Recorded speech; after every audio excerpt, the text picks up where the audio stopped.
start, I would like to ask, maybe it's going to be 6 to 8 or 5 to 7. I don't know yet. What is going to be the time allowed for the speaker? 5 to 7. And well, usually when you do that as a test speaker, if you pass a little bit, they don't say anything because it's for the evaluators. Well, you just back up your comments. 5 minutes.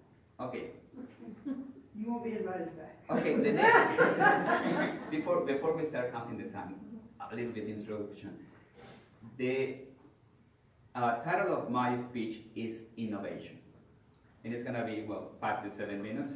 I'm gonna try to get on time for that. And I'm gonna be available for area contest or division contest, or whoever needs help for me to be a test speaker, I'm gonna do it. The idea is to help others at the same time to practice my English and my speeches, okay?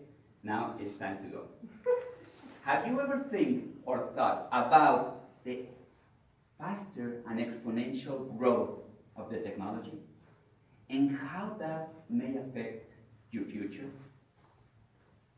Madam Toastmaster, fellow members, maybe you remember in 2000, regarding to Forbes magazine, this was a very successful company, Blockbuster. You can rent movies in the corner of your house in those stores.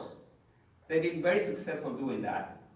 But at the same time, in that year, Netflix, a tiny, small company doing rentals through the post-mail system, going back and forth. I was using it. And this company was offered to Blockbuster for $10 million that time. And regarding to CNN, they said, no, we don't believe that this technology is gonna work. And in fact, I remember in that year when I was using Netflix, they started doing the streaming over internet. It was not good really. It was pixel, it was pausing, cut, it was not a good way to see movies. But guess what? In 2010, Blockbuster went out of business. And Netflix worth $110 billion. What is the lesson there? That the CEOs, the top management from Blockbuster didn't foresee the future, didn't consider what is the exponential growth of the technology. You should remember also, in 1975, Kodak produced the first digital camera, 0.01 megapixels, weight 2 kilograms, and cost $1,000. Last year, a little research on Amazon, you can get a Sony camera, a digital camera, for 20.1 megapixels. Just 137 grams and cost $86. What a big difference. But not just that.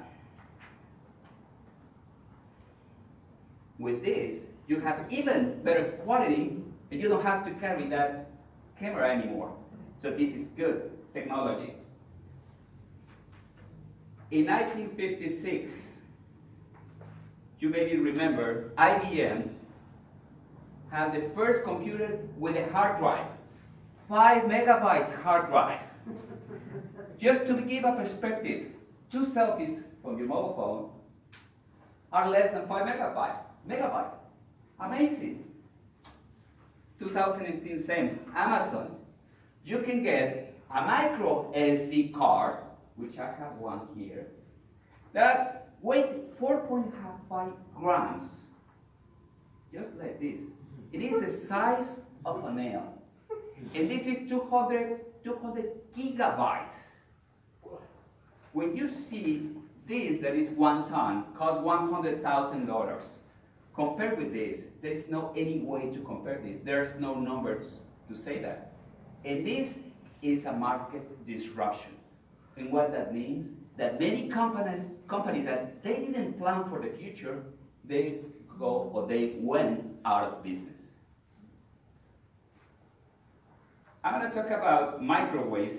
And when I'm talking about microwaves, I don't want you to think about the microwave at your house, the microwave oven. I'm going to talk about microwaves that Motorola in 1970, start creating a network for antennas for cellular phones.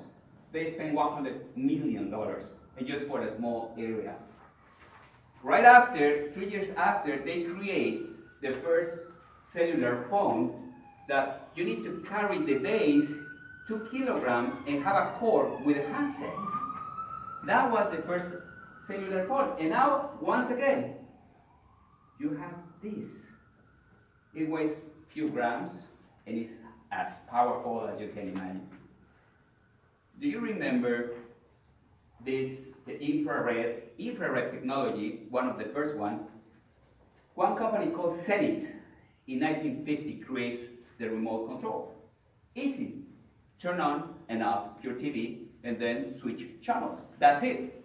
That was the beginning of the remote control. Now, Xfinity have this remote control. And you can say Netflix, Amazon Prime, HBO, and gives immediately the command to your TV. And in fact, yesterday I told Netflix, and I said, you cannot stream Netflix because Eric is watching a movie and Axel is watching a series. You say, what? If you want to increase 2 more screens, you have to pay $3 a month. And I say, no way, I wait. Then you remember this protocol, Wi-Fi. When I first heard about Wi-Fi, I thought, hi-fi. I said, no. This Wi-Fi goes for wireless technology, wireless fidelity.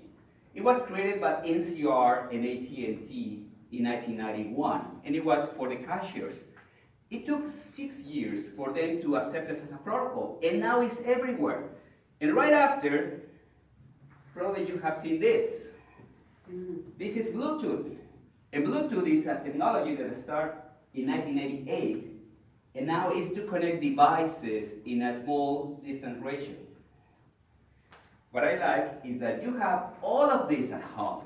This is called local area network. So you have infrared, you have Wi-Fi, you have Bluetooth, and one more thing. In 2005, a company called Box and Dropbox, following by Dropbox, they create something that we call the cloud. So now everything at your house is uploading to the cloud. You don't have to worry anymore about losing your mobile phone. Why? Because even if you take a selfie right now, in few seconds it's already in the cloud, which is amazing. In conclusion, when you plan for the future, please consider the exponential growth of the technology. Consider innovation. You have a powerful tools in your hands. How you are going to use them? Madam Toastmaster.